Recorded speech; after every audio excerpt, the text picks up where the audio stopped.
Welcome to Craft School. I'm going to show you how to make these gorgeous felt anemone flowers and how to attach them to a headband. For materials, you'll need a headband, some black embroidery floss, ribbon. This is about 50 inches. I have a selection of wool blend felt. There's some flower colors and then some leaf colors. I've printed my pattern. I have a black marker, and these are 1/4 inch wood beads. For tools, I have some scissors and a low temperature hot glue gun. I've cut out all of my leaves, and there's 12 of each size, a large and a small, and I've mixed the colors between these three. So I'm ready to cut out my petals, and there's a couple tricks on cutting out petals. I like to print this on a cardstock and then pre-cut it out, and then you can take a marker and just delicately mark around so you can cut it out that way, or if you feel really comfortable, just go ahead and hold the pattern up against the piece and cut around it. That's another option. Or the third option is you can go ahead and cut it on the Cricut Maker, and we do have the SVG cut file for you. So if you have a Maker, give it a try. It works amazing with the rotary blade.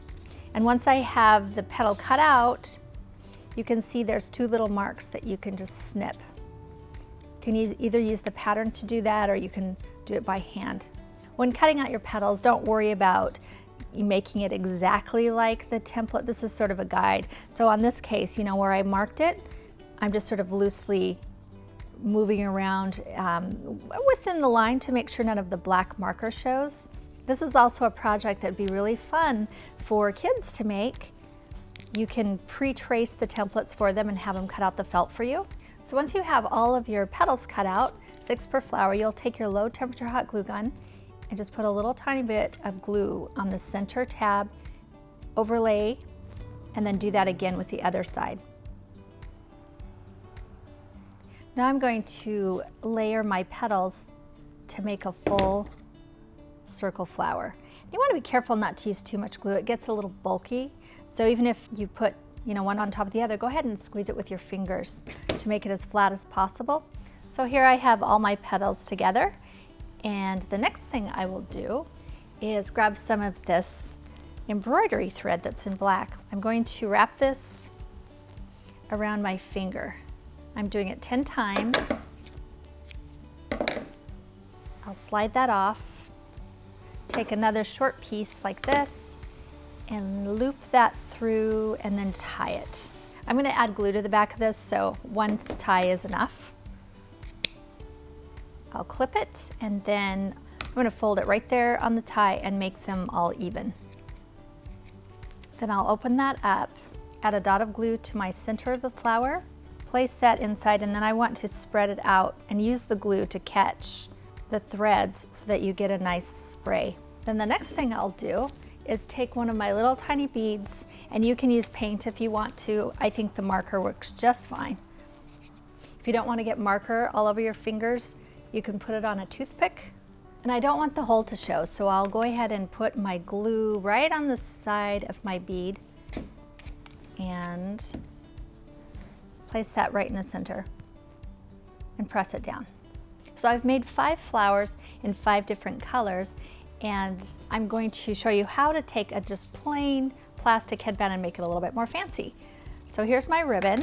I'm going to mark half on this. I want the ribbon to hang down in the back so that they can tie it, and then I'll eyeball the center and very carefully run a bead of glue down the center of the headband and then place that ribbon along the glue. Now this particular headband has teeth on this side, so I don't want the ribbon to be on both sides, but I do want it to wrap around. So once I've run my first bead of glue down the center, I'll go back and do a bead of glue on each side so that it wraps all the way around. So I've made 5 flowers to put on this headband, and rather than covering the whole headband, I just want to do the one side. Now if you want to cover, make more flowers, you can do, be creative here and do what you like. So I've arranged exactly how I want these flowers to go onto my headband. I'll start a little bit at the center and then go maybe 2 inches from the side, because you don't want the flowers to be too far in the back, or maybe you do, however you want to do it. And then what I'll do is I'll start gluing on the leaves first as the base, and then add the flowers at the end. And a general rule that I'll use is when you're adding leaves to flowers is you kind of want them to flow outward. So I'll start at the top. So I'm working back and forth using both the large leaves and the small leaves, maybe even layering some on top of each other. So you can see how I've placed these. Again, I had somewhat of a flow where I wanted the leaves to come this direction first and then go back down the headband.